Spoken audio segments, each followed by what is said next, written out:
In the year 1871, the Great Fire nearly destroyed Chicago.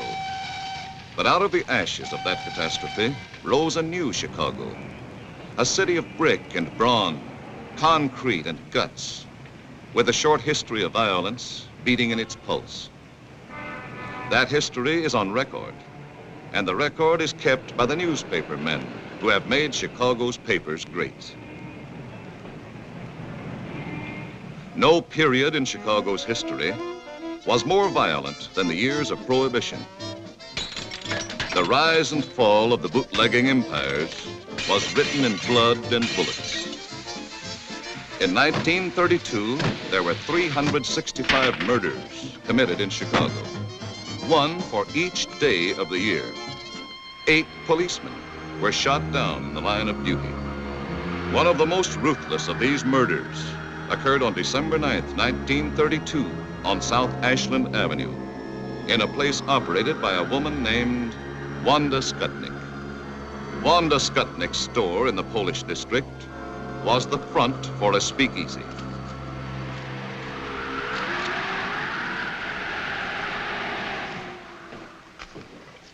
You got change for 20? That's all right. Pay me next time.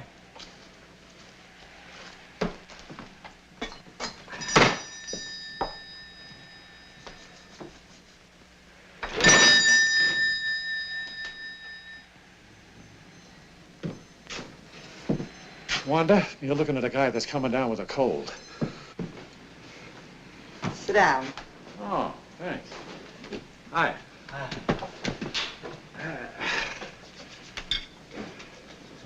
For a cold, this is good. Thanks, Wanda.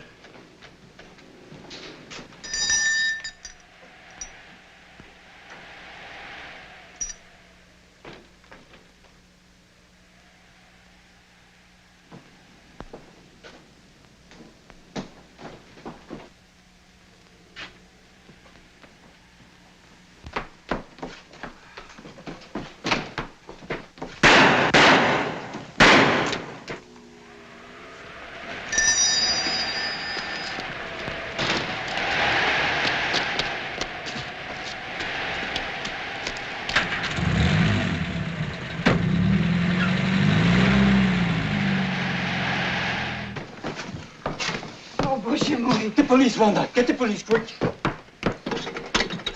Hello. Hello, Central. Get me the police. Yeah, quick, please.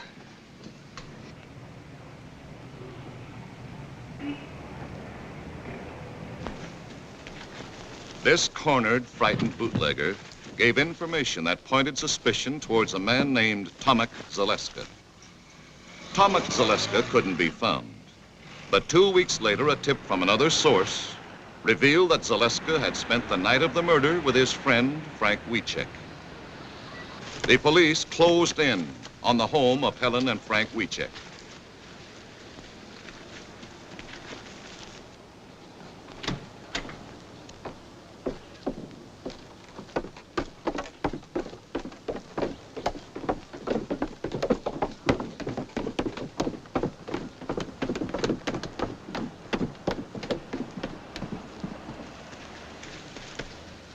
Helen and Frank were taken into custody for questioning.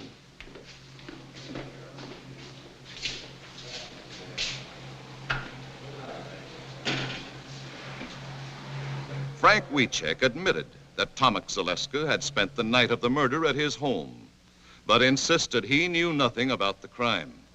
Why did Tomek want to sleep at your house? Well, he was having trouble with his old man, and he was afraid to go home. When did you last report to your probation officer? Last Friday. You're sure it wasn't Thursday? No, I know it was Friday, because that was the day my wife told me she was going to have a baby. You went to the probation officer on Thursday, not Friday. There's your report card. You're confused, son. Try to be a little more accurate. Where were you at 3:30 on December 9th? I was with my wife. I remember because I was helping her shell walnuts for a cake she was making. You were wrong about the day you saw the probation officer. Maybe you're wrong about being at home shelling walnuts for your wife on December 9th. I know I made a mistake about the probation officer, but I know I'm right about the other thing. This statement was signed by your wife an hour ago. My husband was home with me on the 9th of December. I remember this because he was helping me pick dates for a cake. You sure it was walnuts?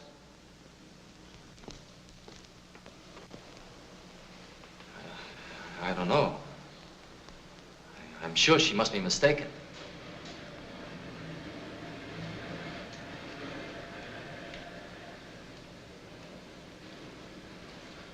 His wife, Helen, was released.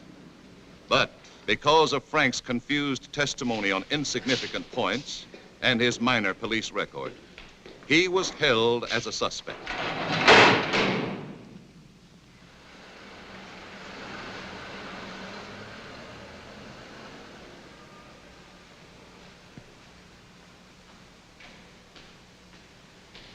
Eventually, after hiding out for 6 weeks, Tomek Zaleska, protesting his innocence, surrendered to the police. You know we're looking for you. You know we'd pick up your good friends Helen and Frank Wiecek. Then why did you give yourself up if you were innocent as you claimed? I was scared. Sometimes I used to hang around Wanda's place. When I heard they were picking up everybody she knew, well, I figured nobody would miss me, so I just beat it. I know now I made a mistake. But I came in on my own hook, didn't I? When you went to Wiecek's house that night, what reason did you give for wanting to sleep there? I didn't give any reason. I used to spend the night there once in a while. You didn't give them any reason? No. I just asked them to let me stay there, and they did. And you're sure you gave them no reason? No. After identification by an eyewitness, Frank Wiecek and Tomek Zaleska were indicted for the murder of Officer Bundy and swiftly brought to trial. I will ask you, Mrs. Skutnik, if you see in this courtroom the 2 men that murdered policeman John Bundy. Yes, sir.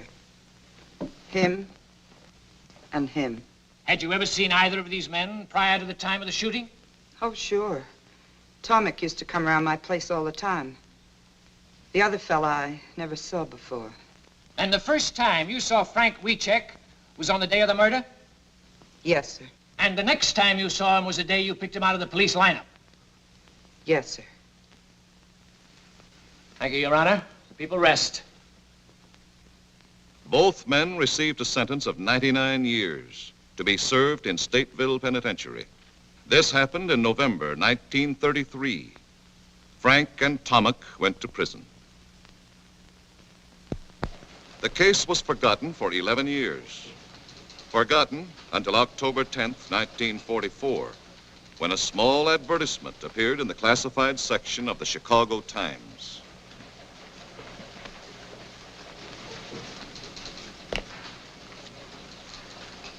Boy! Yes, sir? Give me the file on John W. Bundy. Cop killed in 32. All right. You get McNeil. Yes, sir.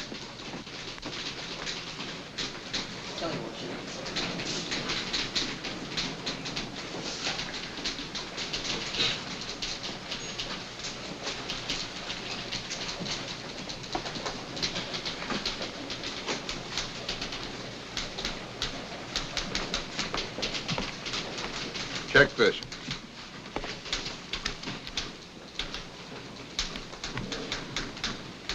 What do you make of it? Well, I want to know why it's worth $5,000 to someone to find out who killed a cop 11 years ago. 1932 was open season for cops. Over on the north side, they were shooting them in pairs like a brace of ducks. This is all I could find on that cop killed in 1932. That Bundy guy, Mr. Kelly.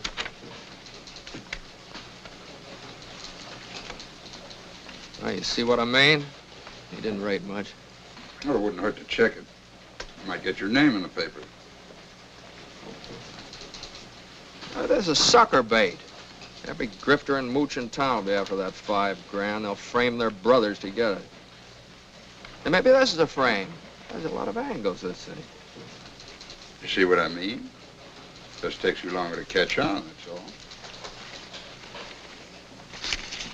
I'm just thinking about it.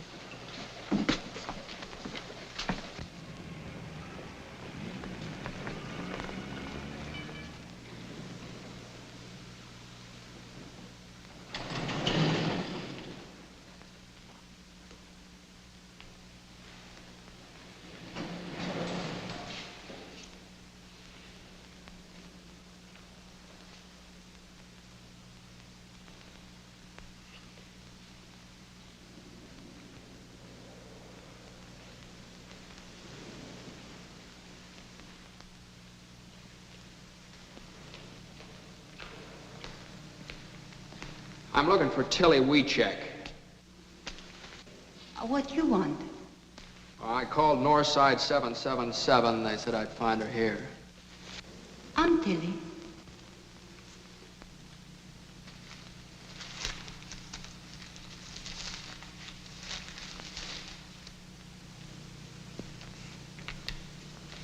You run this ad?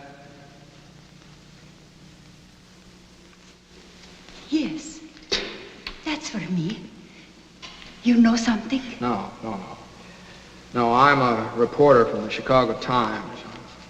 We'd like to know why you're so interested in finding the killers of this Cobb.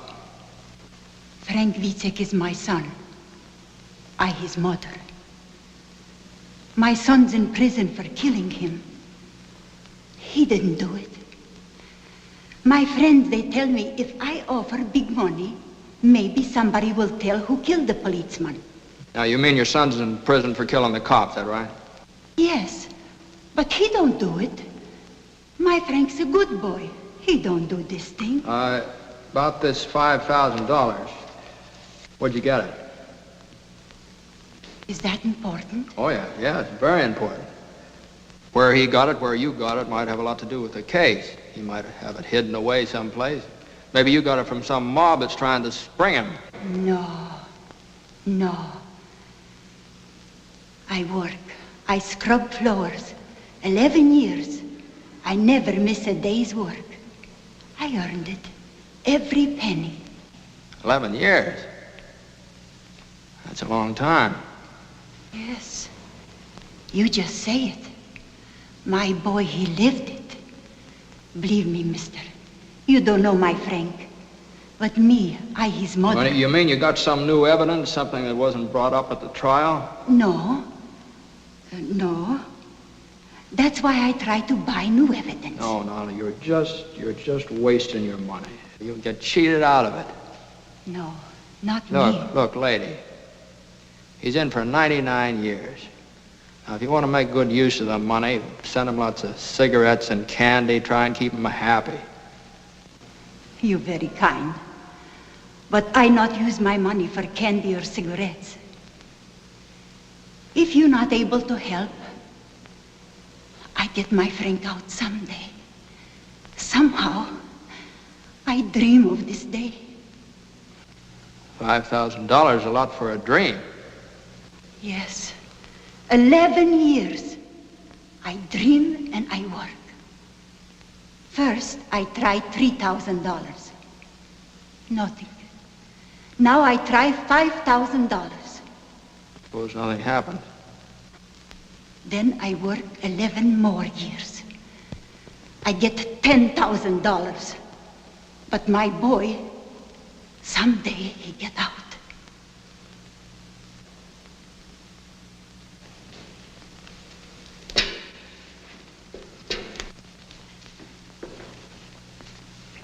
I gotta hand it to you, Mrs. Wiecek. You got a lot of courage. You help me? Oh, I'm afraid I couldn't do that. I'm only a reporter. I just write the story. Now, good luck to you. Goodbye.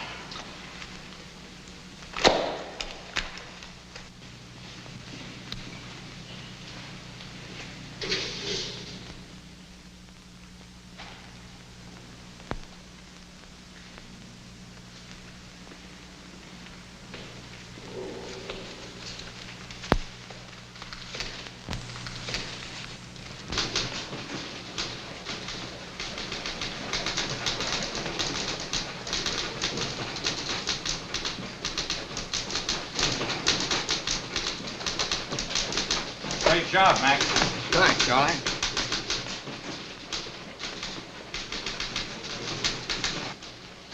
Mac.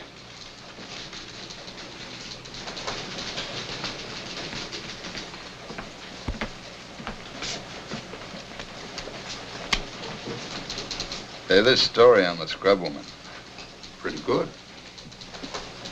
How'd you like to follow it up by going out to Stateville and interviewing her son? Oh, now, wait a minute. I didn't write the story to glorify the son. He's a cop killer. Well, you got any proof he's a cop killer? Well, they didn't give him 99 years for playing hooky. He had a record. He was on probation when he shot the cop. Yeah, I know. I read the record, too. He's public enemy #1. He and a couple of other kids broke into a grocery store. He got $2 and a record. But in this case, an eyewitness identified him as one of the killers. The Supreme Court reviewed the trial. The conviction was upheld. Well, so what? It wouldn't hurt anything to hear what the guy has to say, would it? Well, why, if you go out there... Well, look, Mac, let's put it this way. Maybe I'm interested for personal reasons. Maybe I'm interested because my mother did the same thing. She scrubbed floors on her hands and knees for more than 11 years. Send me through school. Okay, I'll go out to the pen tomorrow and see him. How about expenses? Here's a voucher. Take it to the cashier.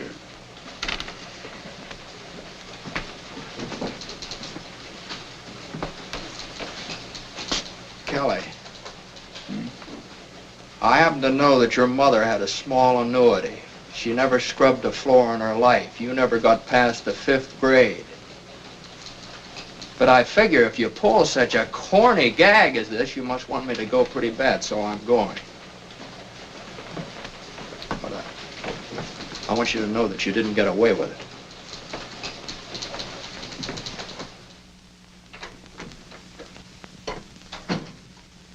Jim? Yeah? You're early tonight. What happened? I gotta get up at 8:30 in the morning, go out to Stateville and see that scrub woman's boy. Got something to eat for me? Mm-hmm, it's all ready. Hey. Hi. Hi.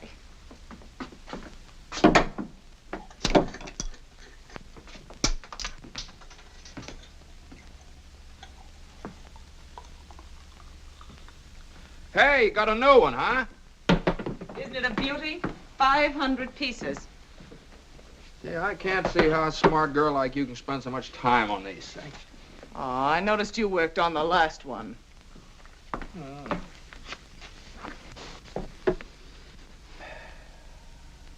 know, that was a marvelous yarn you wrote about that Polish woman. Had a lot of feeling. What a magnificent thing that old lady did. Yeah, everybody's touched. Especially Kelly. I was, too. Makes you feel warm. Well, I hit it pretty hard. But don't start believing it. I read the files on the case. That kid killed the cop. He got what was coming to him. Now, I need a branch of a tree right in there. See one around? Oh, that sky. That sky. I wasn't thinking about the boy. I was thinking about his mother. I hammer out a sob story and everybody's blubbering all over me. You know what it is? It catches your imagination. Nobody knows whether she's right or not, but she's worked so hard, she's had such faith that, well, I want her to be right. Honey, I love you. Wouldn't you scrub floors for me if I shot old Kelly in the head? Oh, I don't know. You don't. You don't. Jim. Oh, here's one. Here's one. Looks like it. Jim. Look, I'm going out to see him tomorrow. Well, you women are suckers for sentimentality, aren't you? I guess that's how I got you. All I had to do was dangle an orange blossom in front of you. Oh, it took a little more than that, Mr. McNeil. It did. Mm-hmm.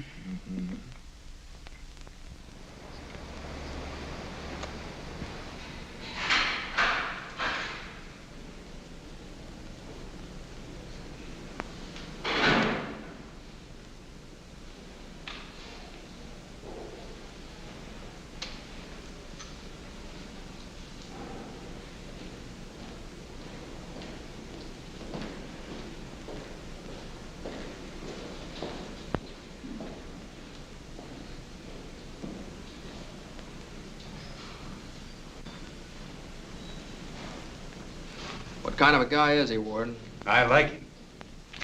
Oh.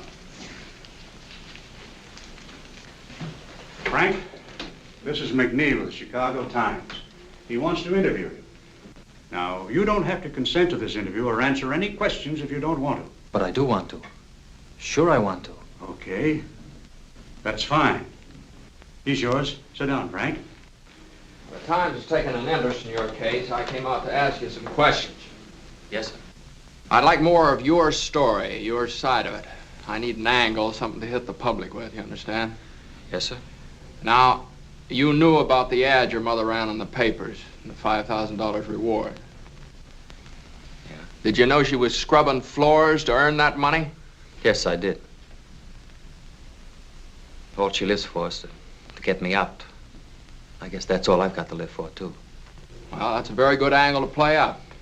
Your faith in your mother, her faith in you. You know, if you're guilty, you're just letting her slave her life away for nothing. She knows I'm not guilty. Uh-huh. I read the news clips, transcript of the trial. They don't whitewash you, the way I see it. But you only read what convicted me. All the true facts didn't come out.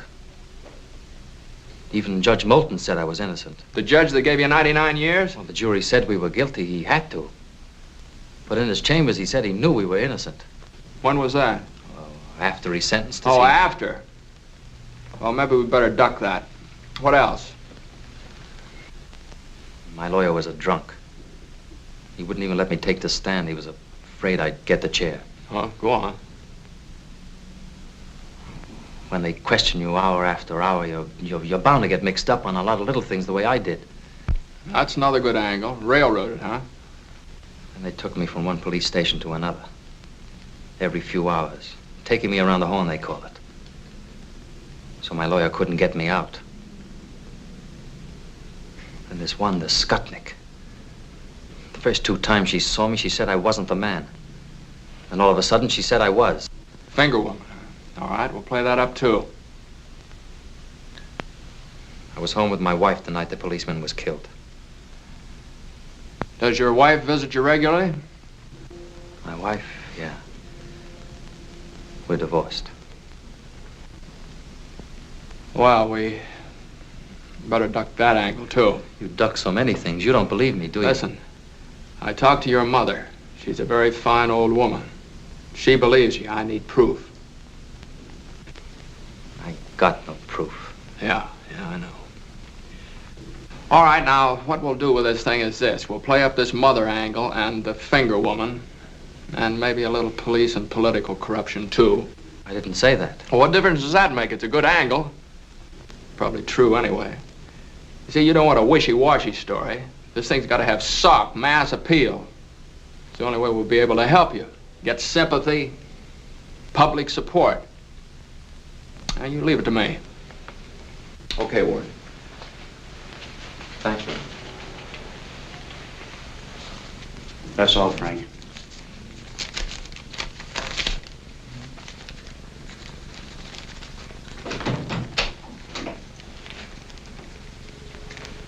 Are there any guilty men out here? Not if you hear them tell it. Sure make a hard pitch, don't they? 99 years is a long time. Maybe he'd been better off if he got the chair.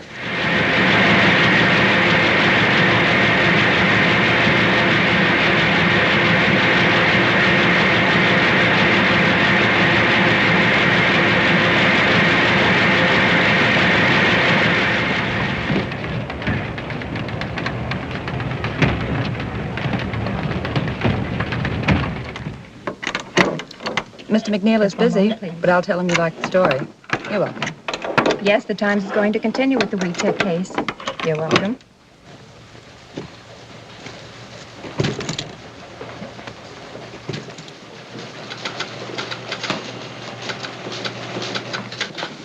Yeah. Yes. Well, thank you very much for calling. That's right, lady. I guess the Times is going to follow up the case. Yeah.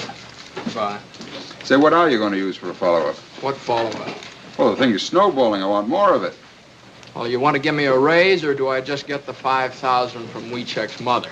Look, Mac, my job's to print the news that's fit to print. Did it ever occur to you that we might be selling this dead cop short? Maybe he had a mother that scrubbed floors, too.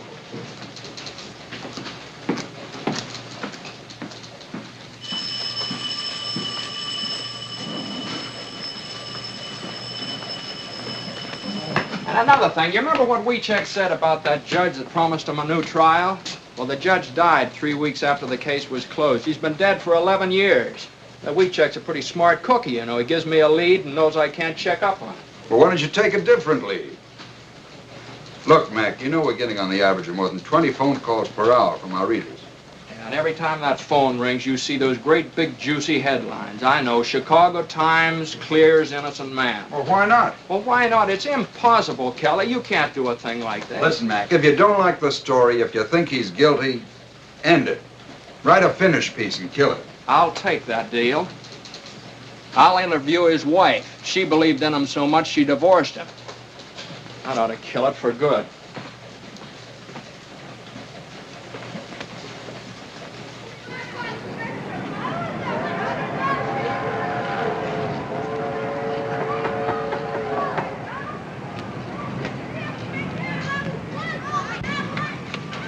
I'm looking for Helen Reiska.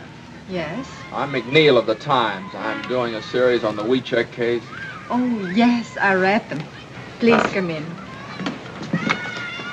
This way, please. Oh, excuse me. Just a minute. I got your address from your former mother-in-law, Tillie Wiecek. I haven't seen her since the divorce. I guess she doesn't feel very kindly towards me. Will you sit down, please? Do you think there's a chance that Frank will get free? Do you want him to? Sure, I want him to. Would you be waiting for him? No. No, I wouldn't. I'm married again. Oh. But I'd be glad for Frank, because he's a fine man. And because he's innocent. He was at home with me when the policeman was killed. Yeah, I know. You were baking a cake. You loved him. Then, I mean. I did. Very much. But the lonely nights were too much for you. You couldn't go on that way. No. Is that it? No, that's what Tillie might think. I loved him. I would have stuck to him. But Frank wanted me to get the divorce. Did he pick out your new husband for you, too? It's the truth. Did you contribute to the reward money, or did Tillie earn all that by herself? Oh, I couldn't help. I haven't anything. My husband, Mr. Reiska, takes care of me and my boy. Frank's boy. I can't ask more than that. He is a good man. And he loves me, and he loves the boy. We're lucky. Yeah, you seem to have got out of it all right. Mr. McNeil, I told you the truth about the divorce. Frank wanted it. Well, it's going to be very hard to make people believe it. Frank's wife says he's innocent and shows her faith by divorcing him, you know. But that's just the way it was. I went up to see him that day, wanting to make him keep up hope, wanting to cheer him up. He looked depressed, the way you do when you're terribly worried.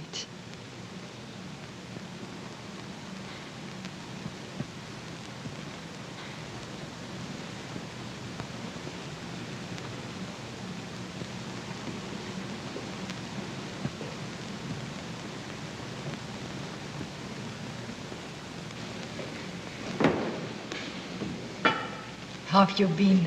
Fine. How have you been? Fine. How's Ma? Fine.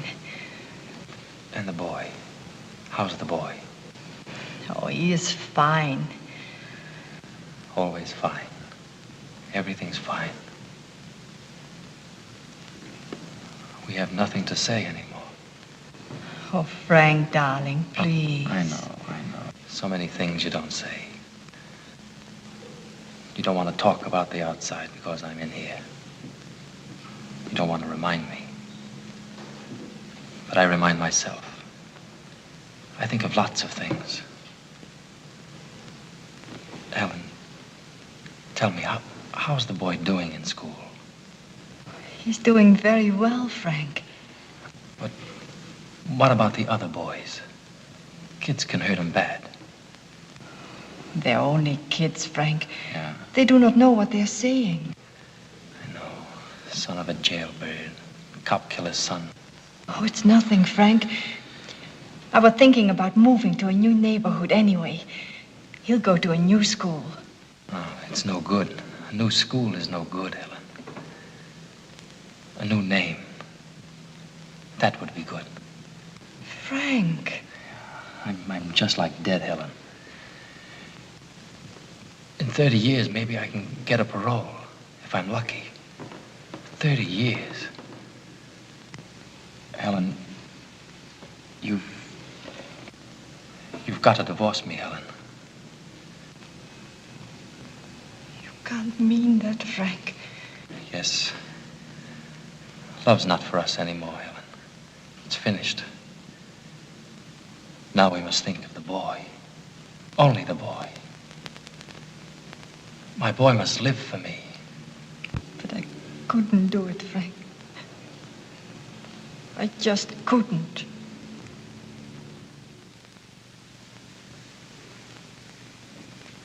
And for over a year, I wouldn't do it, Mr. McNeil. But Frank kept begging me and begging me. Then I met Mr. Reiska.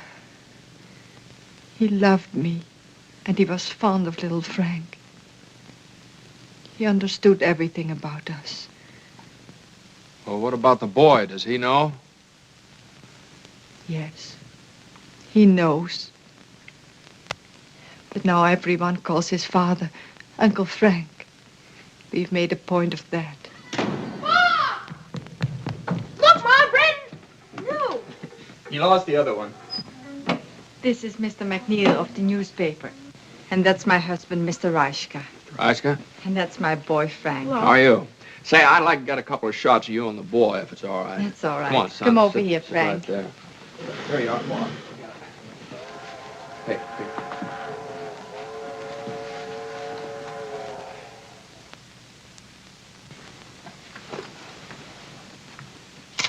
Mr. Reiska, you mind if I ask you a couple questions? Certainly not. Were you in Chicago in December 1932? Yes, why? Did you know Helen then? What do you mean, asking such a question? Any objections to answering? No objections. He's got to ask everything, dear. I know that. I didn't meet Helen till after she was divorced. This can be proved by our friends. I see. You understand I have to ask a lot of questions. Sorry. What's he asking all the questions for anyway? What's the big idea? Well, it's about your Uncle Frank. He's not my uncle. He's my father. Well, thank you, folks. Goodbye.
Darling, wake up. What's the matter? Huh? Hungry? Want a nice sandwich? No. You've been gnashing your teeth and making an awful noise. I've never known you to be like this, Jim. I don't know, maybe it's something I ate. I ate the same things. Well, maybe it's something I wrote down.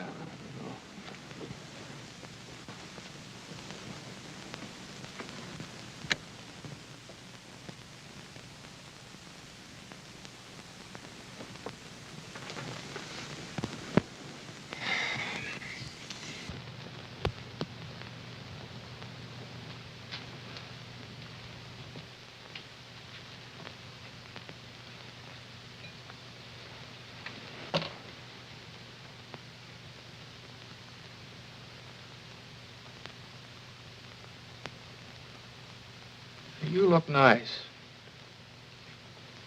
Will you marry me? I did. Oh, yeah, that's right. Thanks. You're welcome. Just remember I'm here. Well, come on over here. Maybe we can work this out together. What's the matter? Won't the pieces fit together? Some of them, but they make the wrong picture. Pieces never make the wrong picture. Maybe you're looking at them from the wrong angle. Sometimes it's mighty hard to figure. Why don't you let go? You want him to be innocent. You want him to be free. Admit it. Oh, maybe you're right. Maybe I do want him to be free. And that doesn't make me believe he's innocent. If you want to believe, that's enough. Believe it. Will you marry me? Oh, that's right, you did. Will you fix me that sandwich then? Hey.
Hey, Kelly, have you seen this item on the warehouse fire? Might be a firebug, arson ring. You think there's anything to it? There might be. I'll follow it up. Is that an assignment? Sure. Oh, Mac, I know there's nothing more to the Wiecek case. It's all washed up. But before you tackle this warehouse yarn, the warden called me this morning. Wiecek wants to see you again. Well, for what? I don't know. Maybe he wants to confess. Well, I was just up there. Don't I get time off for good behavior? Wiecek's been up there for 11 years, Mac. That Cobb's been buried longer than that.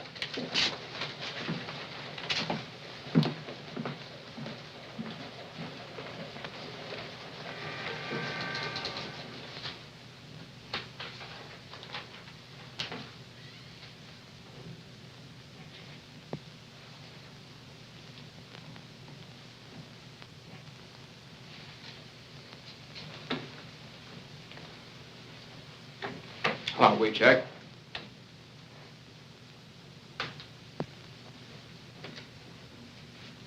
Mr. McNeil,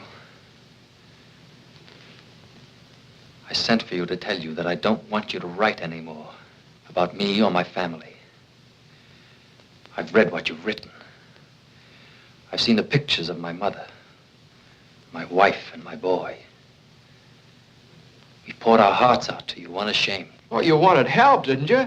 That's the only way you can get people interested in the case. Nobody's going to read a little two-line ad like your mother ran in the paper. 500,000 people have been following this story. Now, somebody might know the killers and get in touch with us. I don't want that kind of help. I'll stay here 1,000 years. But you must not write anymore about my wife and my mother and my boy. My mother is doing this for me, not to sell your papers. Oh, now, wait a minute. I made my wife divorce me, so my boy has a new name. Now you put his picture in the paper. You spoiled everything for him. I don't know. I thought I was doing a good job. No.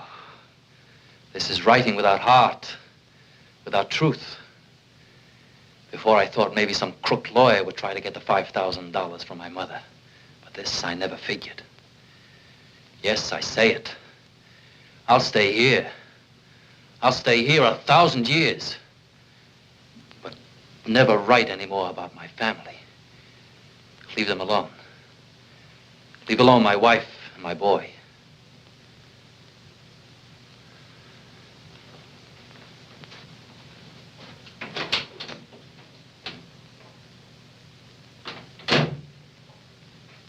What do you make of that? Well, I guess he figured you pitched him some pretty low curves. It was a story. I wrote what I saw. You know, up here, every man claims to be innocent. But the prisoners are the harshest judges of themselves. And they believe we have only two men who don't belong here. Tomek Zaleska and Frank Wiecek. All right, Warden. Say, I wonder if you'd let me try something else. I'd like to talk to Tomek Zaleska. Okay.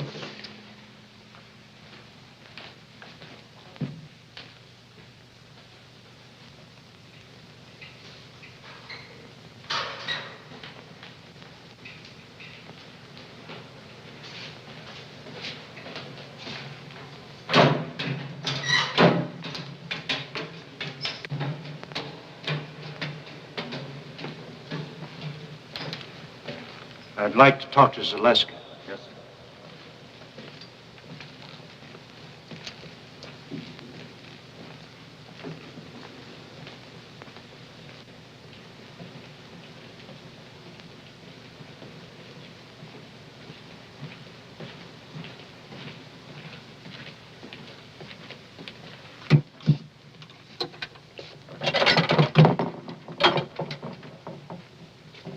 Tomek, this is McNeil of the Times. He'd like to talk to you. Yes? Warden, would it be stretching the rules too much if I talked to him alone? No. No, go right ahead. Thank you.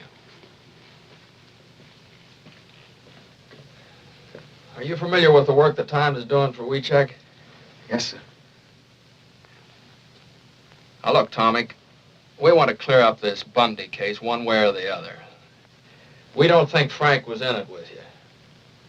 Now, if you confess and name the man that was really with you that night, the Times will do everything in its power to get you a parole for turning state's evidence. The chances are you'll be out of this place in a few years.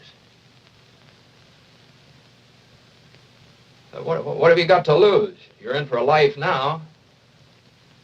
Come on, tell us the truth.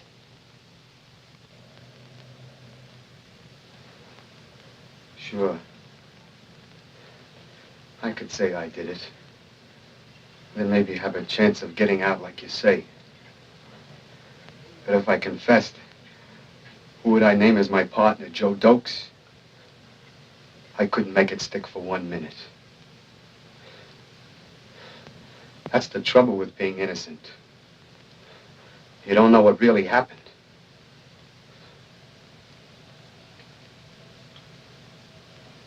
I didn't do it. Me and Frank had nothing to do with it.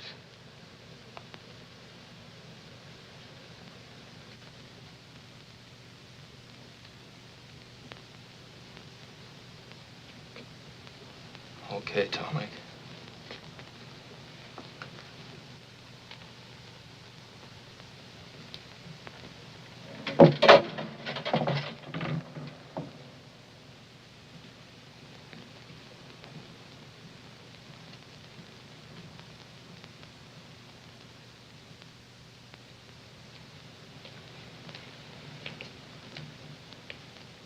Well? You must run a nice jail. This guy doesn't want to get out either. And I'm gonna get this out of my system if I never write another line. Warden, do you think Wiecek could talk to me again? Yeah, I imagine he would. I'll take you over to the hospital. He works there.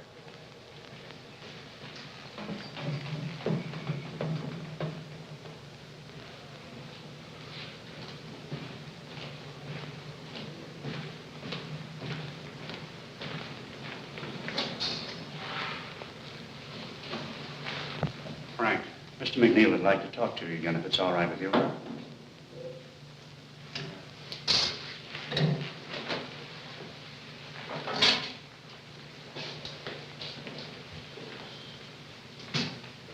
Look, Frank, I've decided to go on with this case.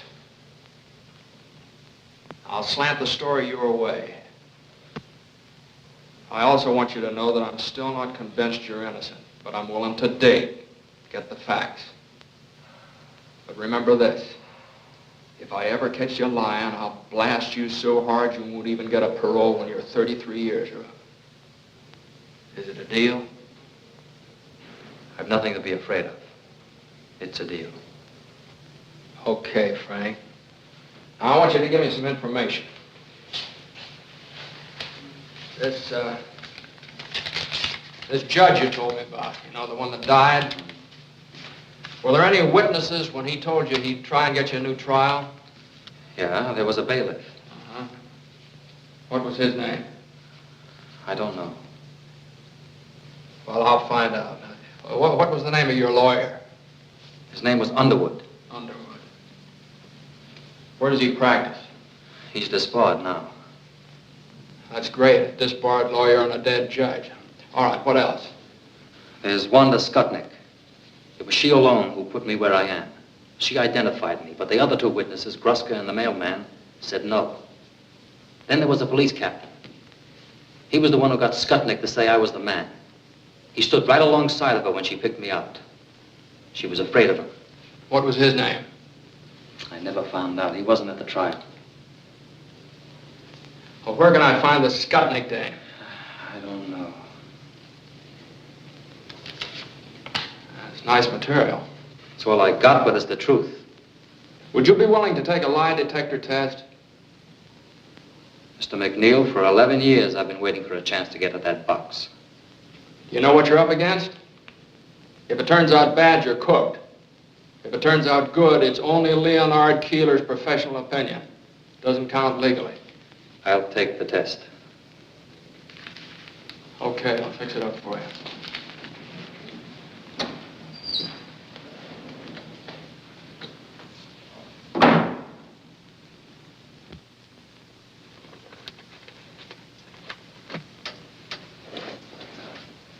Listen, kid, take it from me. Keep away from Keeler and that lie detector. I'm not afraid of it. That's what I said. Why, I had the cops, the state's attorney, even my own lawyer believing in me. I was a cinch. Then they talked me into going up against that box. What happened? What do you mean, what happened? I'm doing life, ain't I?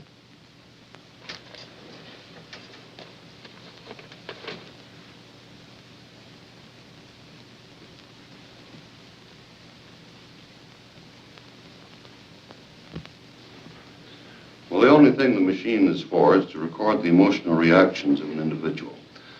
We place a blood pressure cuff about the upper arm of the subject, and then through the impulses to the timbre system, record the variations in blood pressure and pulse on this stylus.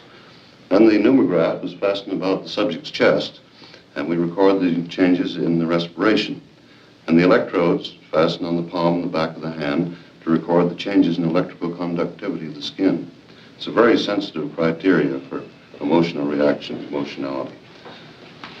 Oh. Mr. Keeler's all ready for you, Frank. Sit down, Frank.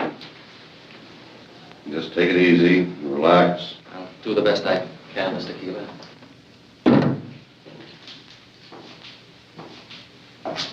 Come, Mac.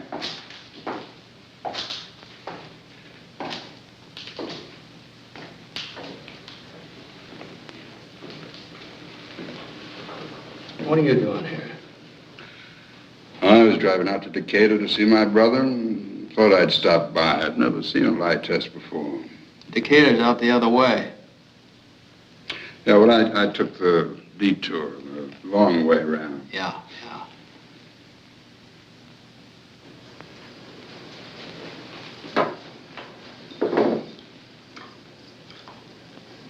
These are a pair of electrodes. I clip them to the palm on the back of your hand to pick up the electrical changes in the nervous system. I'm going to try an experimental test now. I want you to take one of these cards, look at it, remember the card that you chose, and then place it back in the group. I'm going to ask you one card at a time, and I want you to say no to each card that I ask, including the chosen card. You understand? Yes, sir. Now just face forward, don't watch the machine, and sit as quietly as you can.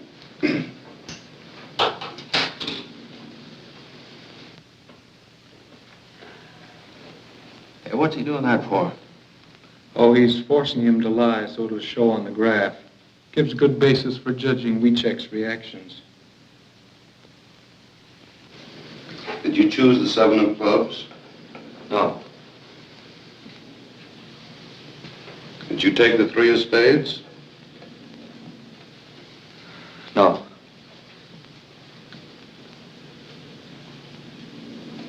Did you take the Queen of Hearts? No.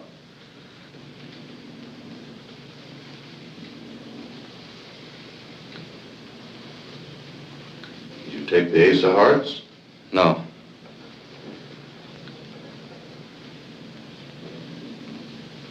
Did you take the 5 of Diamonds? No.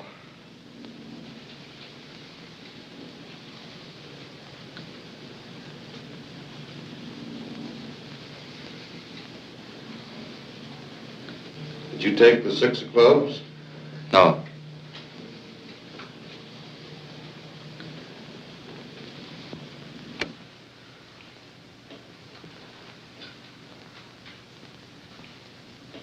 You took the 5 of Diamonds, Frank.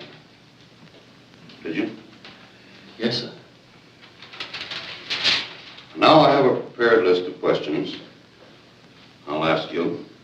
I want you to answer all of these questions now by yes or no. And if you have anything to explain, do that after I ask you all the questions. Just turn around and face forward. Sit as quiet as you can all the way through the test.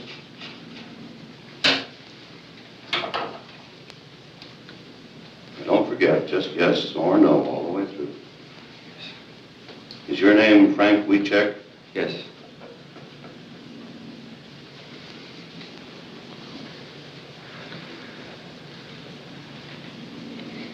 Did you have breakfast this morning? Yes.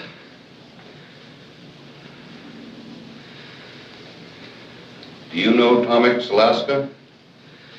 Yes.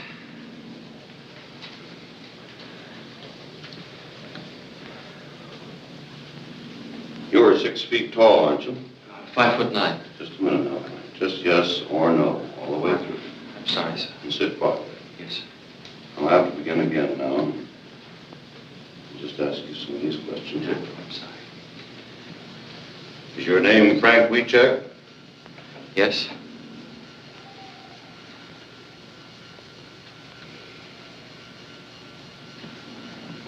Were you in Wanda's Skutnik store on December 9th? No.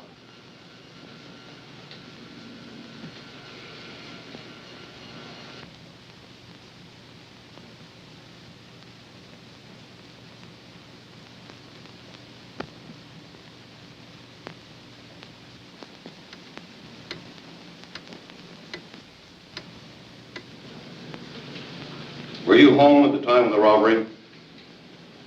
Yes.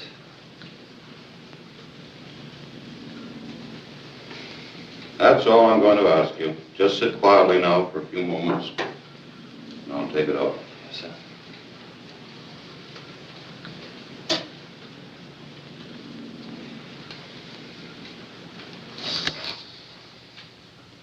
Now we're all through, Frank.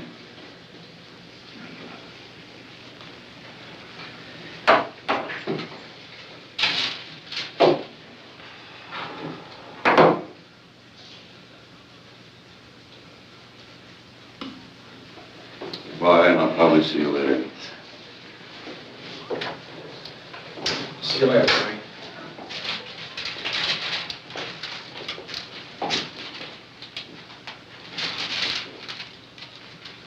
What's the verdict? Well, there's the record.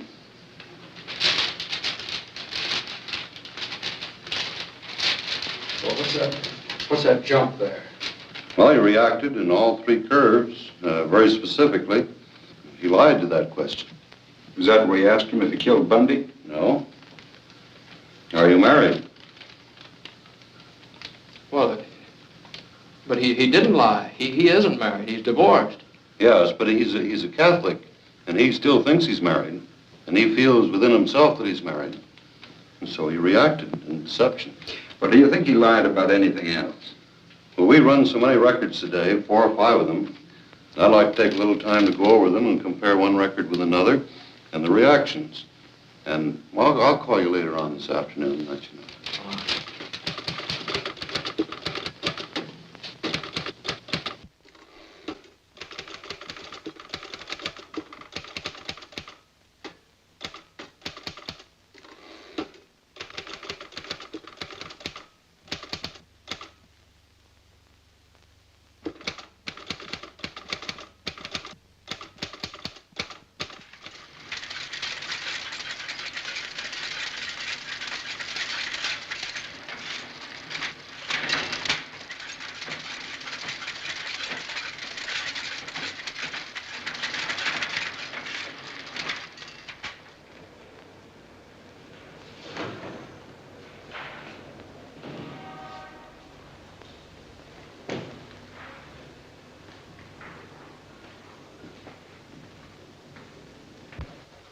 Hiya, McNeil. What can I do for you? Say, Larson, I'd like to check on the date of arrest of a fellow by the name of Frank Wiecek.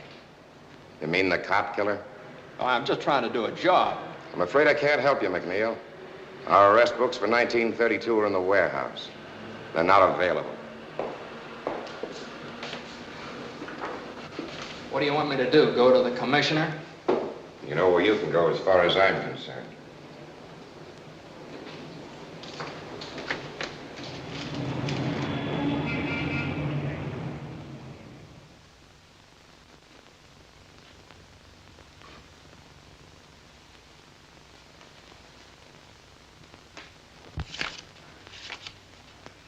Here it is.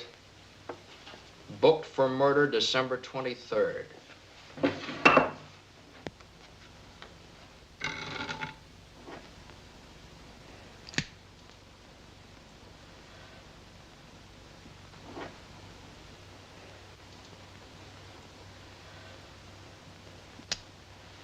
Does that make you happy?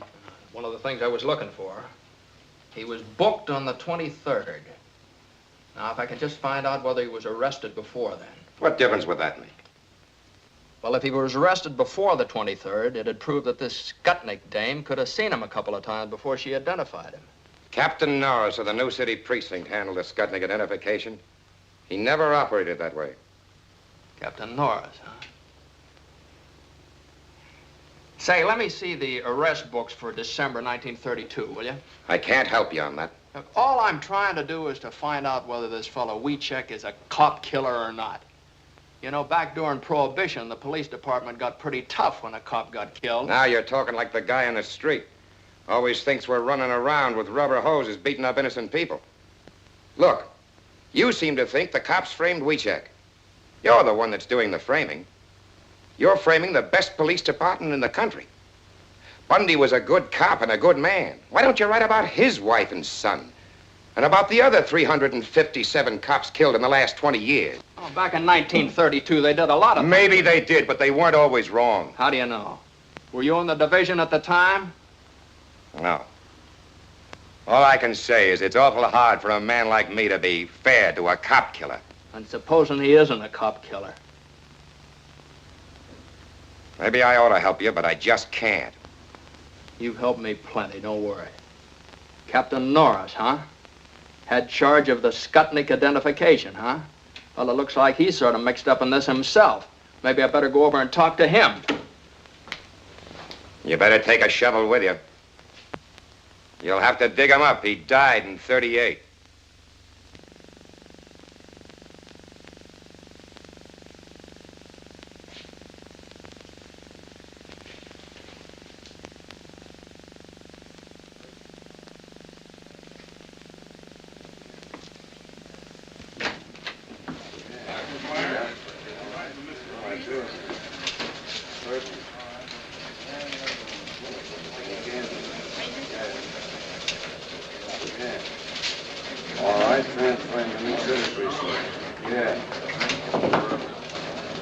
Hi, Mac. Off your beat, ain't you? Yeah, sort of. I need some help. Lay off of me, Mac. The word's gone out to keep away from you. I've done you a lot of favors, Matt. Now, is there any place I can find some records of people that come in here and look at the police show-ups? Material witnesses. Somebody might have been subpoenaed to come in here and identify Wiecek. If we kept that kind of stuff, the books would fill Soldiers Field. Well, now, would there be any photographs? Anything We like don't that? take no pictures in station houses. Press boys might get a shot of the witnesses on the steps, but never inside. Now, look, Mac. If I'm seen talking to you, I'm going to be back walking my old beat. Now, why not be a good guy? Don't be here when I get back. Okay, may I use your phone? Yeah, use that line. Don't touch those.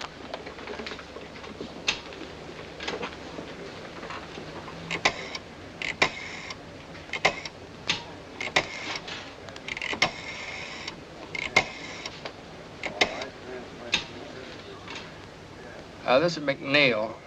Give me Kelly. Say, check through our files to see if any of our boys took pictures of the Wiecek arrest in 1932. Get someone to check the Tribune and the rest of the papers. Now listen, Kelly, a photographer takes maybe 10 shots, prints one of them. I want to see the other 9. Now listen, the Herald Examiner, they were still in business then, weren't they? Now this is just their kind of picture. I'll check on that myself.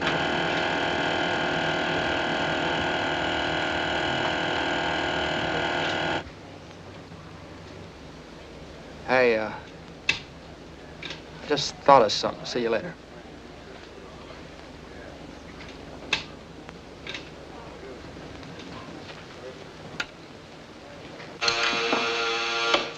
Your city precinct. This is McNeil over at headquarters.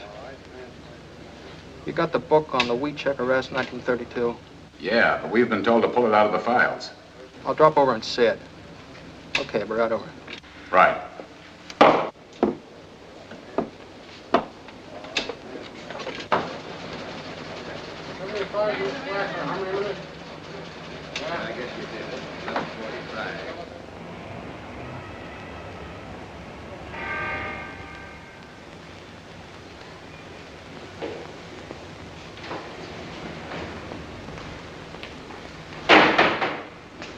Yeah, I'm McNeil. I just phoned you from headquarters. You got that book on the Wiecek arrest? Come in.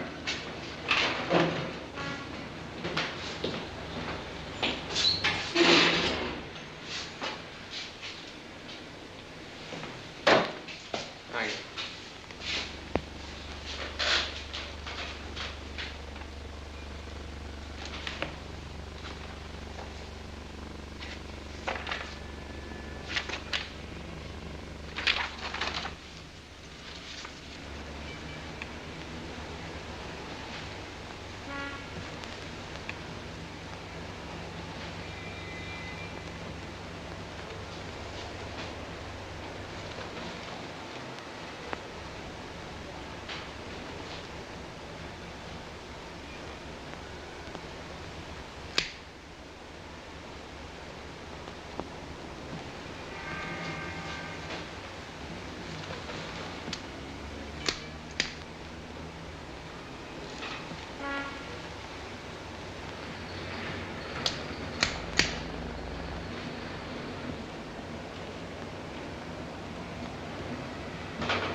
What'd you find?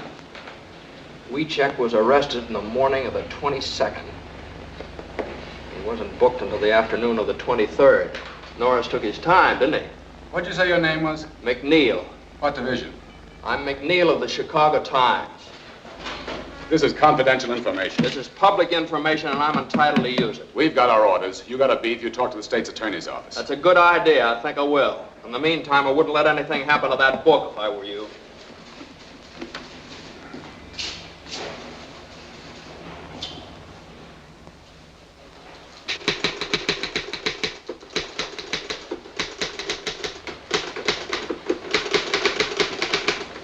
Mac! Hey, Mac!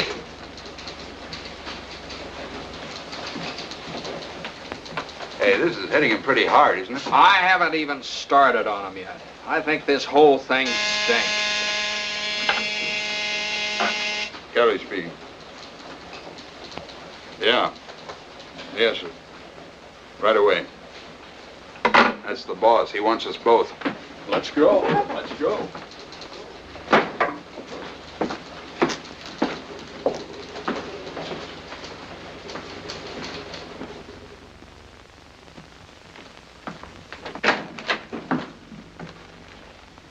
Go right in, Mr. Kelly. Mr. Palmer's waiting.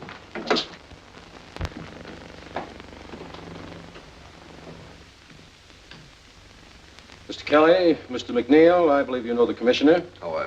Mr. Faxon from the state's attorney's office. All right. And this is Robert Winston representing the governor. How do you do, How are sir? you? Of course, you know Mr. Burns. Mr. Kelly, these gentlemen object to our handling of the Wiecek story. Mr. Kelly, we feel that the Times, through you and Mr. McNeil, is slinging mud on one of the finest police departments in the United States. And specifically, we object to your efforts to arouse sympathy for a man who killed a police officer. We'd just like to point out, gentlemen, that Frank Wiecek was convicted by a jury. His case was reviewed by the Supreme Court, and the conviction was upheld. All these legal authorities believed in Frank Wiecek's guilt. Well, a long time ago, a lot of people believed the world was flat. At this late date, do you wish to impugn the integrity of the jury and the court? If they were wrong, yes. Back in 1932, a steady stream of convictions made good publicity. Remember? Frank Wiecek was found guilty, and he belongs where he is. Were you in the state's attorney's office in 1932? Why, yes, I was, but I didn't have anything to do with the Wiecek case. I have no axe to grind, Mr. McNeil. But I believe you're unnecessarily discrediting this regime. Furthermore, your stories may be holding out false hope of a pardon to both Frank Wiecek and his mother. I'm not so sure it's false. We are. Look, up until now, what we've printed was based on interview and investigation. We've invented nothing, and we don't intend to. Well, a great deal of emotion and color can be lent to simple facts. The governor feels this entire matter is undermining law and order. But Wiecek is innocent. It'd be criminal for us to stop now. Well, you must remember, Mr. McNeil, that another political party was in power at that time. We're not to blame, but the public tires us with your brush. You can't destroy the confidence we built up in this regime just to sell newspapers. It may have started like that, but it isn't that way anymore. Now, look, gentlemen, believe me, this man is not guilty. I don't know if he's guilty or not, but we don't want this police force persecuted anymore. Well, what's the difference? Oh, now, just a minute, gentlemen. The governor wants this thing cleared up. We're not asking you to forget the man if he's innocent, but we don't want this dragged on and on just to promote circulation. Now, we have a proposition to offer you to settle this thing once and for all. I can suggest to the governor that he set up a hearing of the pardon board. If Wiecek is exonerated, he'll get a pardon. But if you can't clear him, you're to drop this matter once and for all. Is that a deal? What do you say, Mike? It's a deal if Mr. Palmer says so. Okay. It's a deal.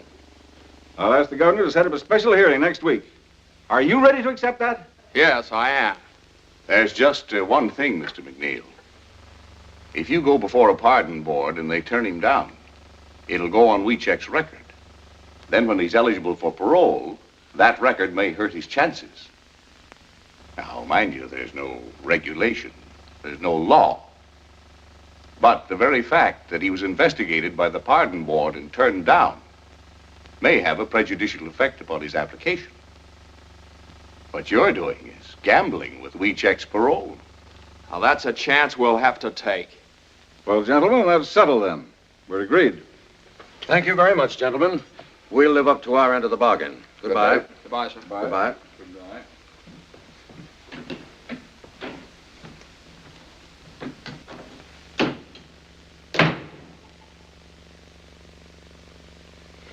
Well, you two seem to be satisfied, but Mr. Burns doesn't seem to be. I'm not. As your attorney, I think you've made a bad deal. While I have read the transcript of this case and am familiar with some of the things Mr. McNeil found, I am not at all certain that we have sufficient evidence to obtain a pardon. But you haven't seen all of the evidence yet, Mr. Burns. What, for instance? Well, in the first place, I've talked to the bailiff of the court. He corroborated Frank's statement that the judge promised him a new trial. Well, what basis did the judge have for making that promise? I don't know. If he made it. He made it, all right. Here's an affidavit from the bailiff. That's not proof. It's inconclusive. All right. Forget about that. I have a lie detector test. And Keeler's sworn statement that the fellow is innocent. Inadmissible. Gruska and Decker, the other two witnesses in the crime, maintain that Wiecek is not the man. And they also testify that this Wanda Skutnik couldn't possibly have recognized anybody. But have you found her? What does she say? Gruska and Decker contradict it, but it's inconclusive evidence. Now, what new admissible evidence have you? Well, there's a whole lot of new stuff. The state's attorney's office tried to keep me out of the record books. That's the reason they had that fella faxing up here. And another thing. Why is this Wanda Skutnik dame keeping undercover? A couple of mobsters might have killed that cop and threatened her for not playing ball. Or maybe she's trying to keep in good with the law. I don't know. She ran a speakeasy. Now, look here, McNeil. I'm an attorney. I know what it is to go up before the pardon board. They go on facts. Facts? Okay, I'll give you something better than facts. I'll give you a picture. Take a look at that. Now, Wanda Skutnik testified that she didn't see Wiecek from the time of the murder until the time she identified him on the 23rd of December. Now, Frank maintains that she did see him several times on the 22nd of December when the cops were taking him around from station to station. All right, that bears out Frank's story right there. There's a picture of Frank and Wanda going into one of the stations. Where'd you get this, Mac? I got it out of the files of the old Herald Examiner. Kind of figured they'd go for a picture like that. When was this taken? Well, obviously on the 22nd. Oh, now look here, McNeil. You can't just say that obviously it was taken then. You have to prove it. Well, I have the photograph. When you go before the pardon board, the burden of proof is with you. But the picture After all, it could very well have been taken after she identified him. McNeil, you've done a wonderful job in assembling all this evidence. But the law of the state of Illinois requires only one eyewitness for an identification and conviction. So far, that witness has not altered her statement, and that fact still stands. Mr. Palmer, in view of this, I'm afraid I must recommend that you permit me to get in touch with those gentlemen who were just here and ask for more time, or until I've had an opportunity to go over the case. Then your advice is to call the whole thing off. That's right. Oh, now, Mr. Palmer, I realize that Mr. Burns knows more about the law than I do. But I want to tell you some things about this case you don't know. I went into this thing believing nothing. I was skeptical. I figured Wiecek is using his mother to spring him. But I've changed my mind. This man is innocent, Mr. Palmer. I know that without any doubt. Now, it's true I haven't found Wanda Skutnik, but I want a chance to find her. I want a chance to get this guy out of jail. Now, if you call off this hearing, I'll never get that chance again. The bargain stands. Thank you, sir. Just a minute, McNeil. Let me give you one last piece of advice. Even if you do find this Wanda Skutnik, I don't believe she'll ever change her testimony. There's only one thing for you to do. Discredit her. Prove she's a liar. Otherwise, you're wasting your time.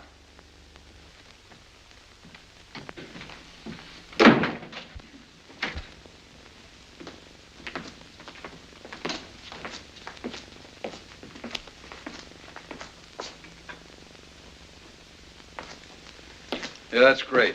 Great speech, Mac. Now you've really got to find Wanda Skutnik. Now, listen, Kelly. I haven't been wasting my time. I know a lot about Wanda Skutnik. Now, she used to run a speakeasy. All right, she's probably still in the liquor business. She's Polish, and she used to run around with a guy that works in the stockyards. So don't let your enthusiasm get you into trouble. Back of the stockyard's a tough neighborhood. Oh, wait a minute. No, don't scare me, Kelly. Can you speak Polish? No, I can't speak Polish. But if I have to learn to speak Polish to find her, I'm starting right now.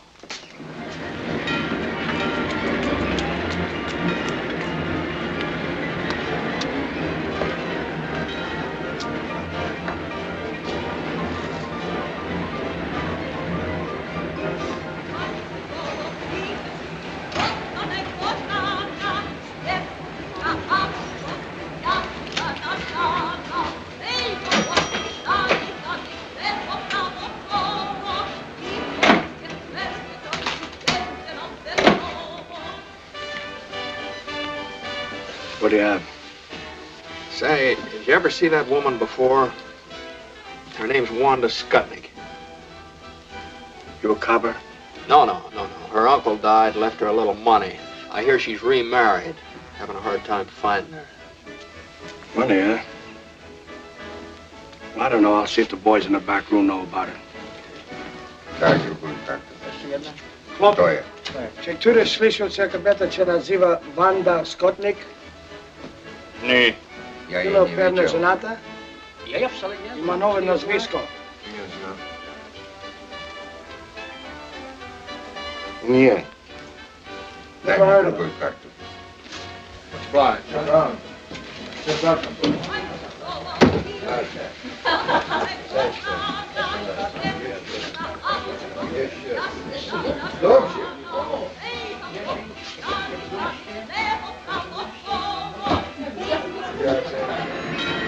McNeil divided the district back of the yards into blocks and sections, and for days and nights systematically combed every beer parlor and saloon.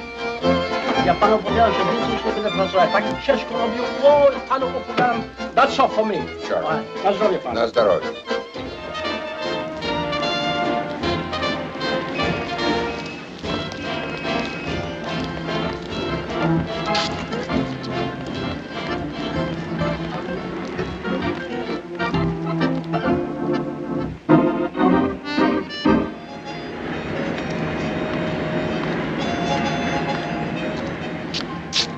Ja mam 21.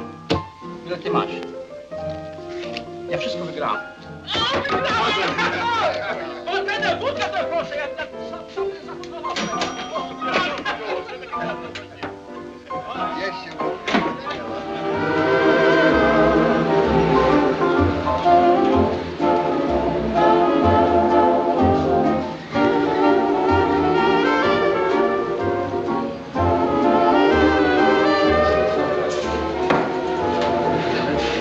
Give me a bourbon.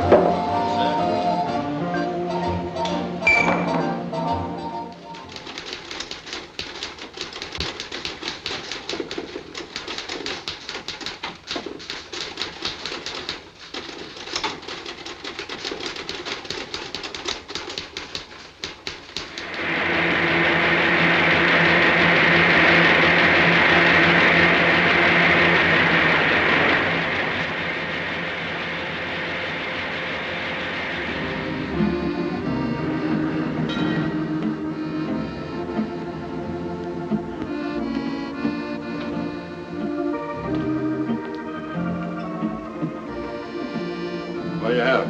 Just arrived.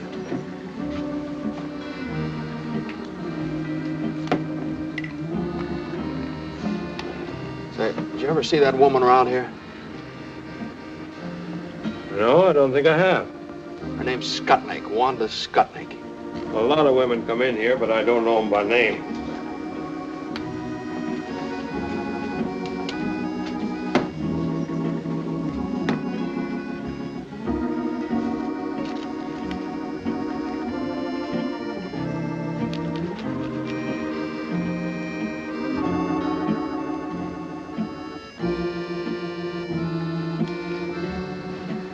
Your name McNeil? Yeah, why? I've been wondering when you'd hit this neighborhood. I've been reading your stories in the paper. About Wanda Skutnik? Yeah. You know her? Used to. Used to be good friends. You know where I could find her now? I might. Where? What's in it for me? What do you want? I owe him $1.75. Okay. Where is she? I ought to have one to talk on. Yeah. Hey, couple of drinks here, huh? What happens to Wanda if you find her? Oh, not a thing. I'm just going to ask her some questions.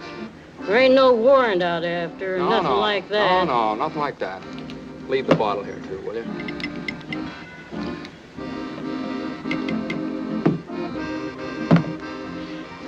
She hadn't ought to thrown them bricks at me. You know Honora Street? Yeah, sure. You go down there. 725. 725. What's her name now? Siskovich. Wanda Siskovich. But don't tell her I said so.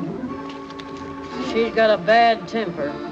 I don't want her throwing no more bricks at me. Won't tell her a word. There you are. Thanks.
Come in.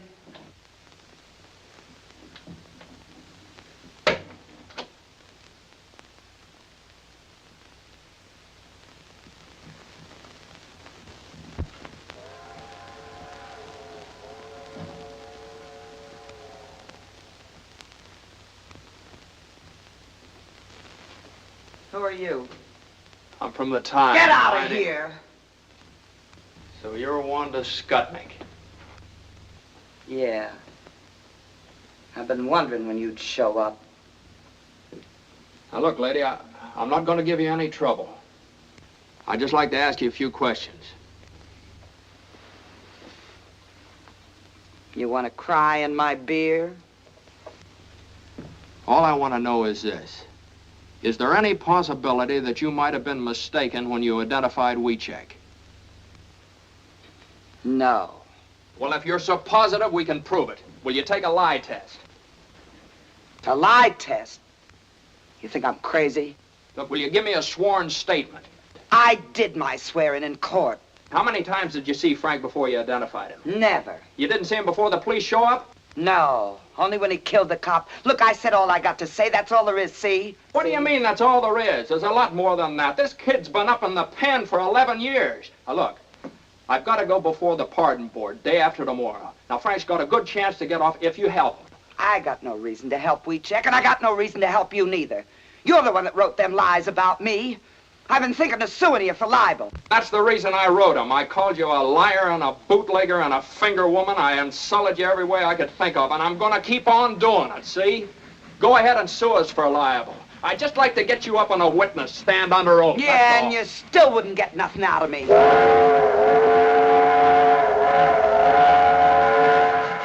Why you bother her? Put that down. You want to go to jail? Now you get out of here. Now listen, maybe there's something you didn't think of. There's a $5,000 reward, you know. $5,000? And what's more, you don't have to do anything about it. Just tell me enough to clear things up, get Wiecek out, and you get the $5,000. So what do I gotta do? Just tell the truth. Who got you to identify him?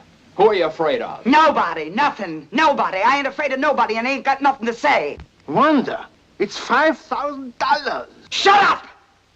Now you get out of here. You ain't gonna get nowhere. I identified him. I told the truth. It's him. I ain't never gonna change my mind. It's him. Now get out of here. Boris!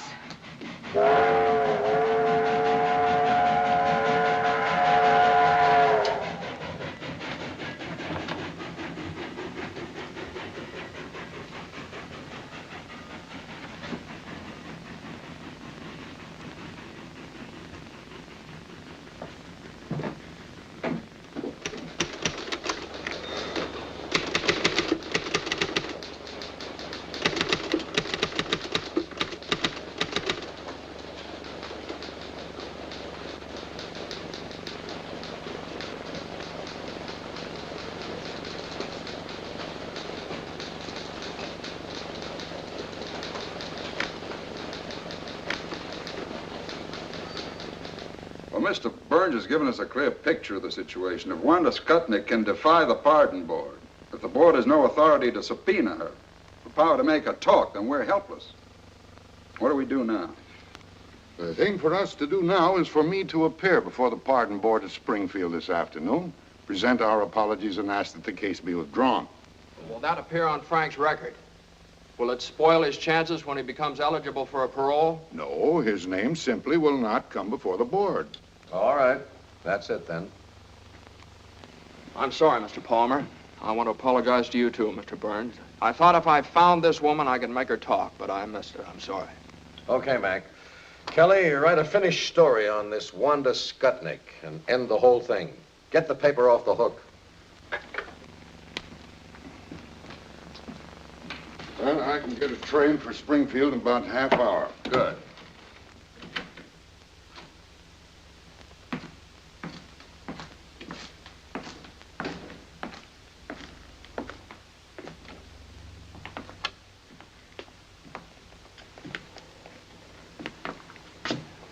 Big day for the Wieceks. Write a finished story. Get the paper off the hook. How do you end it? Well, first you better go out and see Wiecek's mother. I couldn't do that. I just couldn't do that, Kelly. What he wanted to do, read it in the paper?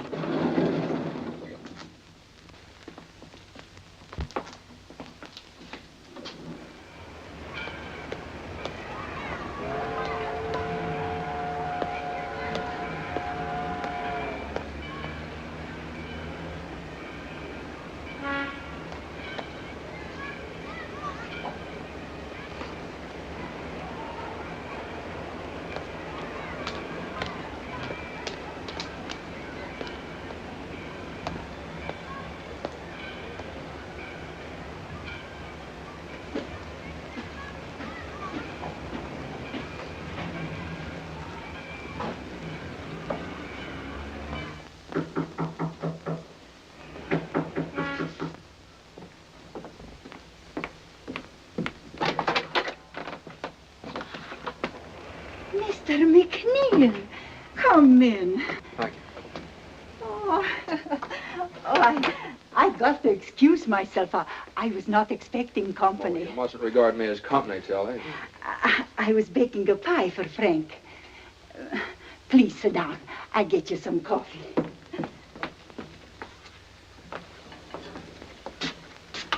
I really can't stay, Tillie. I just came out to talk to you about something. About the pardon board, yes?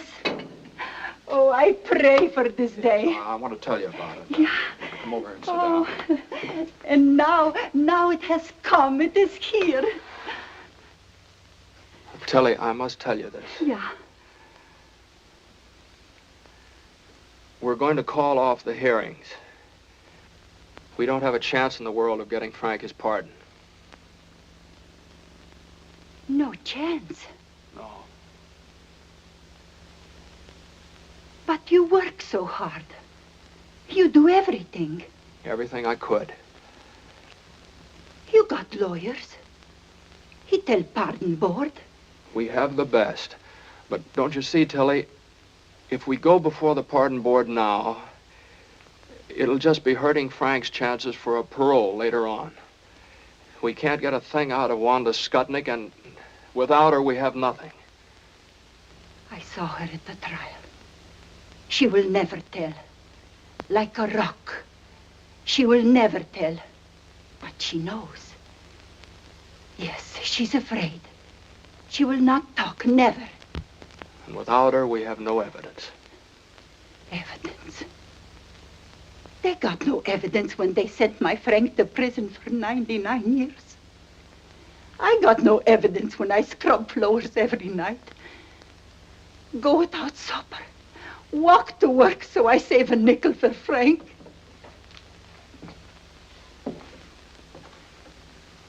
Evidence? What is this evidence?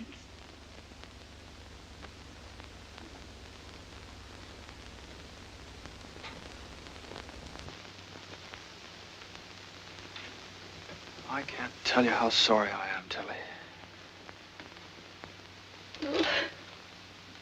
You try to help. You're a good man.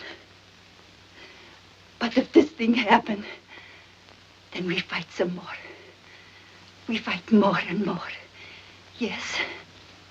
No, Tillie. We're calling off the hearing. The Times is dropping the case. No.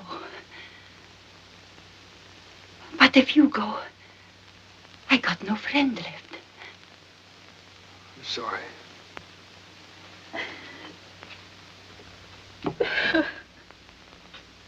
No friends left.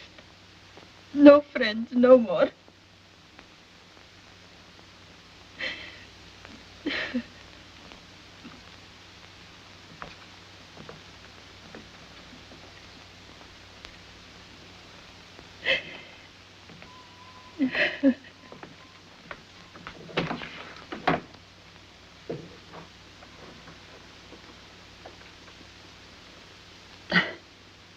Big fool me.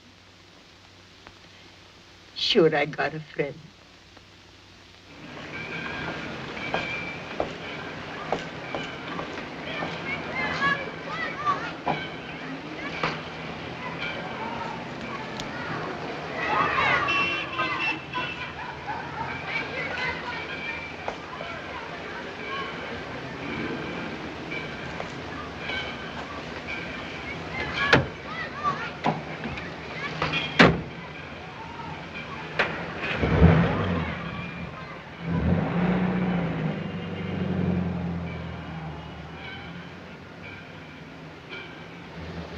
Where to? Now the Chicago Times. The other fellow's writing those stories, ain't you? Seen the paper?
Hey, change that, will you? Get me down to police headquarters. Fast as you can. Right away. McNeil of the Chicago Times. First door on your left, Mr. McNeil.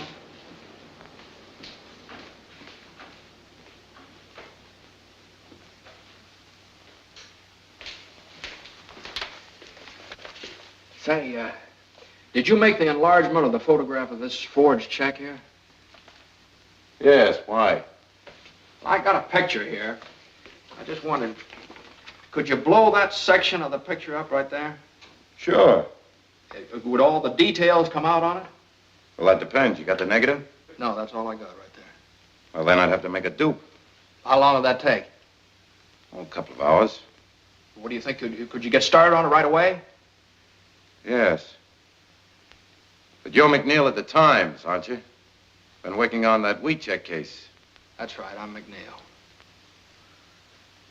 At first I thought this guy was guilty. But now I don't know. You take a look at it. Hey, could I use your phone? Sure, right over there.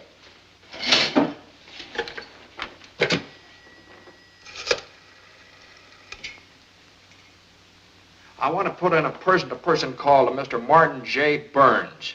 He's up at the state capitol in Springfield, Illinois. That's right. Yeah.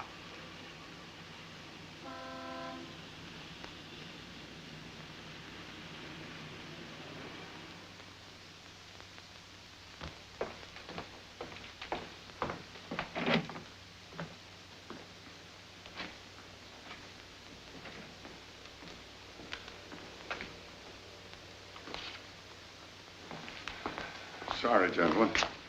The pardon board is in special session. The case of Frank Wiecek. Gentlemen, I feel somewhat at a loss because I came here to ask that the petition of Frank Wiecek be withdrawn. However, about an hour ago, I received a telephone call from James McNeil of the Chicago Times, who informs me that he has uncovered the evidence we've been seeking. It is conclusive evidence that supports the petition of Frank Wiecek. You may present the evidence, Mr. Burns. Unfortunately, gentlemen, my telephone conversation with Mr. McNeil was necessarily brief. He's flying down to Springfield. He should be here at any moment. What evidence does he have? I'm afraid I don't know. Mr. Chair, Mr. Faxon. I object. The state's attorney's office has the right to demand orthodox conduct of this hearing. If you have conclusive evidence, present it. Otherwise, we ask that the petition be denied here and now. Mr. Faxon, we certainly intend to follow orthodox procedure in this Board of Pardons.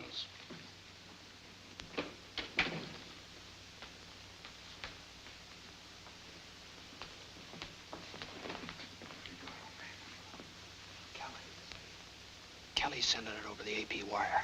Have you got anything at all? Don't have a thing. We just have to stall them. Let me talk to them. All right.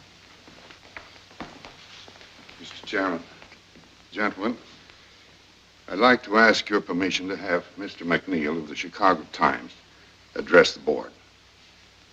Granted. Thank you, sir. Mr. Chairman, gentlemen, I'd like to apologize for being late, but it was just impossible for me to get here sooner. I don't know how much Mr. Burns has told you. Strictly from a reporter's point of view, understand.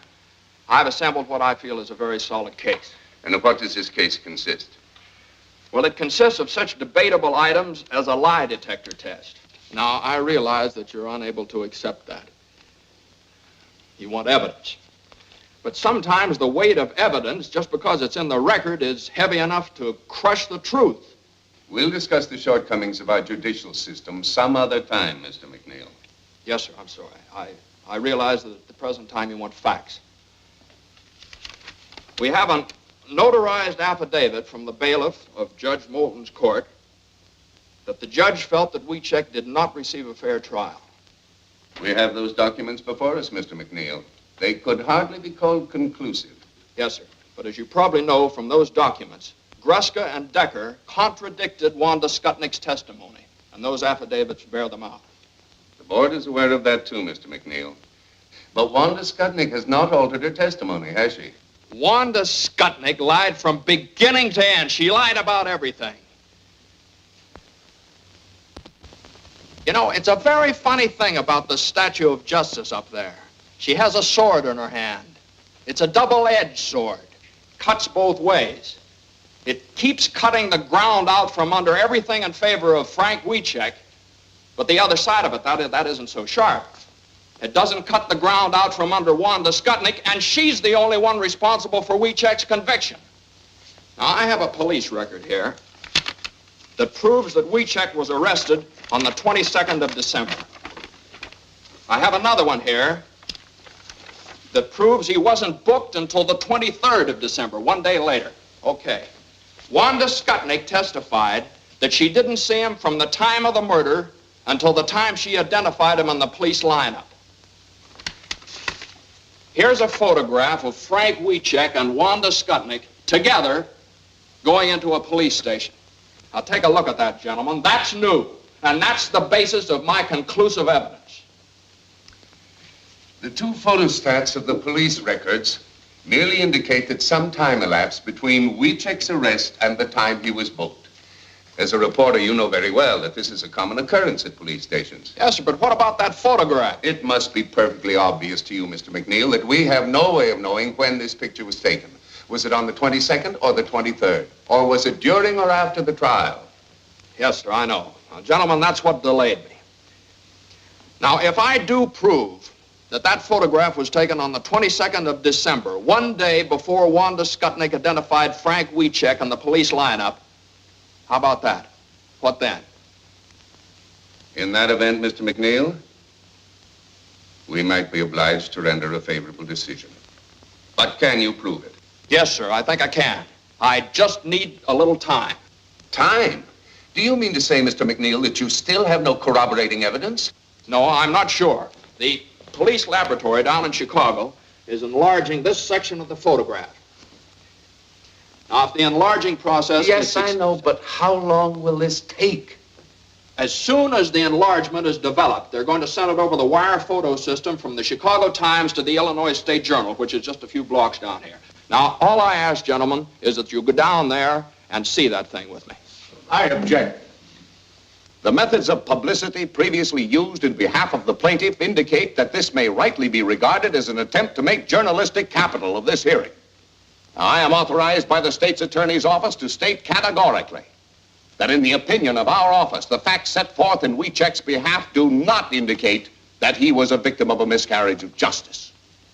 We're here to protect the interests of the people of this state, not to sell newspapers. Mr. Chairman. Gentlemen, the governor ordered this hearing for the purpose of arriving at the truth. If you fail to consider every item of evidence, no matter how improperly presented, you have defeated the very purpose of this hearing. What is your decision, Mr. Chairman? Gentlemen, we'll go. Are you clear to Springfield? Yes, sir, the wire's open. Well, hold it open. I'll have the picture in a minute. Which one's McNeil? Yeah, right here. There are a couple of prints that came in a while ago from Kelly of the Chicago Times. This one's blown up 100 times. This one 140. He said you'd understand. Okay, thanks very much. Excuse me.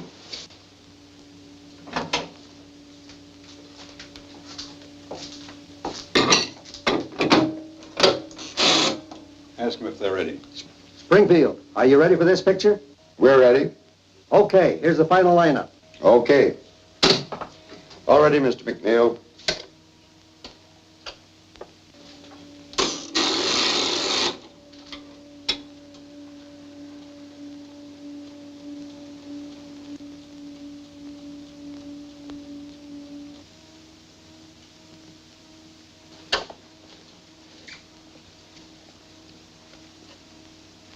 Gentlemen, let me explain to you what's happening here. As you remember, this is the picture I showed you before, you know, and this is the area we're working on right here, the newsboy. All right, now this print is that area enlarged 100 times. And this print is that same area enlarged 140 times. Now, the picture coming in now is this area right in here, blown up as big as possible. Well, what do you expect to find in the enlargement? The date on the newspaper held in the newsboy's hand. Is that possible? Frankly, I don't know, sir. It depends on a whole lot of things. condition of the dupe negative, the density of the print. I've been doing a little praying, too.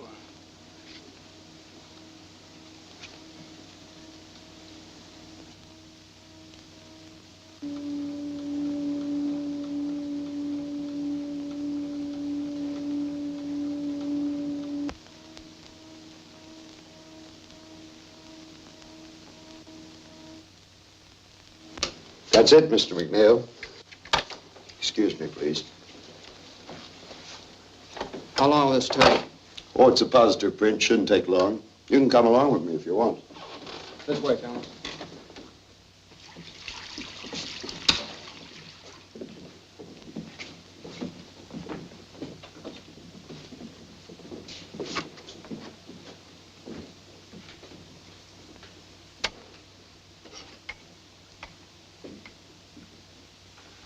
Remember, this is the area I showed you.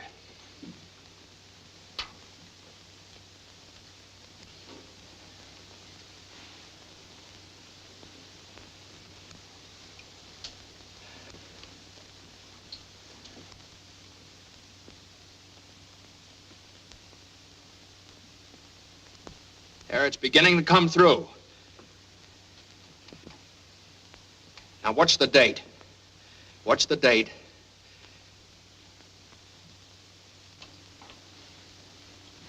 December. There it is. December 22nd. 22nd of December. There it is.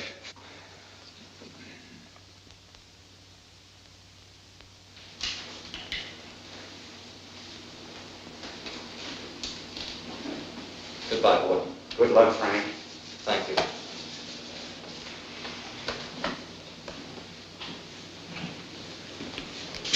New suit and $10. Almost $1 a year. Oh, look, Frank. It's a big thing when a sovereign state admits an error. Remember this. There aren't many governments in the world that would do it.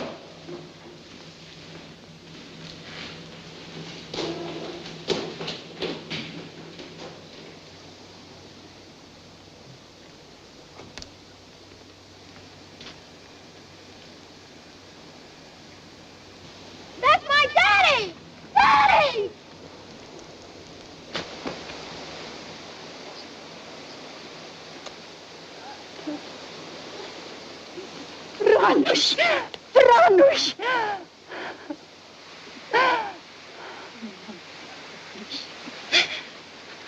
Helen.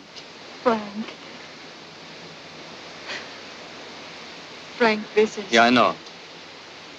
I want to thank you for everything you've done for Helen and the boy. And I want you to know you can have the boy with you whenever you want him, and for as long as you like. Thanks. It's a good world outside. Yes, it's a good world outside. And Frank Wiecek is free. Free because of a mother's faith, the courage of a newspaper, and one reporter's refusal to accept defeat.